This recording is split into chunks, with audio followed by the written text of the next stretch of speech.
பெற்ற போக்குவரத்து ஊழியர்களுக்கு வழங்க வேண்டிய நிலுவைத் தொகையை உடனடியாக வழங்க வேண்டும் என்பது உள்ளிட்ட பல்வேறு கோரிக்கைகளை வலியுறுத்தி விருதுநகர் மாவட்டம் அருப்புக்கோட்டை போக்குவரத்து கழக பணிமனை முன்பு அனைத்து தொழிற்சங்கங்கள் சார்பில் தொடர் முழக்க போராட்டம் நடைபெற்றது.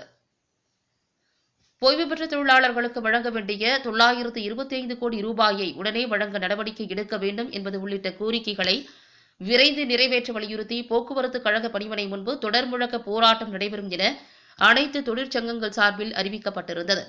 அதன்படி அருப்புக்கோட்டை அரசு போக்குவரத்து கழக பணிமனை முன்பு ஓய்வு பெற்ற போக்குவரத்து ஊழியர்களுக்கு வழங்க வேண்டிய நிலுவைத் தொகையை உடனடியாக வழங்க வேண்டும், போக்குவரத்து கழகங்களை பாதுகாக்க உடனடியாக நிதி வழங்க வேண்டும், 14வது ஓய்வூதிய ஒப்பந்தத்தை உடனடியாக பேசி முடிக்க நடவடிக்கை எடுக்க வேண்டும் என்பது உள்ளிட்ட கோரிக்கைகளை வலியுறுத்தி தொமுச, CITU, AITUC உள்ளிட்ட அனைத்து தொழிற்சங்கங்களைச் சேர்ந்த 50க்கும் மேற்பட்ட தொழிலாளர்கள் தொடர் முழக்க போராட்டத்தில் ஈடுபட்டனர்.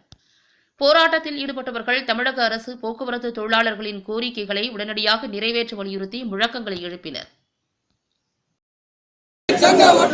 தொழிலாளர் ஒற்றுமை, தொழிலாளர் ஒற்றுமை, ஓங்கட்டும் ஓங்கட்டும் ஓங்கட்டும் ஓங்கட்டும்.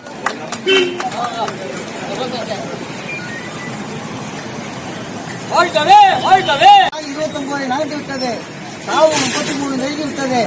ஆனால் இந்த இரண்டு அரசாங்கம் காது கொடுத்து கேட்பதற்கு வழி இல்லை. எனவே நீதிக்கு தான் வர வேண்டிய கட்டாயம் இருக்கிறது. உடனே இதெல்லாம் மழையில் கொண்டு அதான் நினைக்கிறான் அரசாங்கமும் நிர்வாகம் நினைக்கிறான் இந்த போராட்டம் கொண்டு வரது வெற்றி பெறுமான்னு நினைக்கிறான்.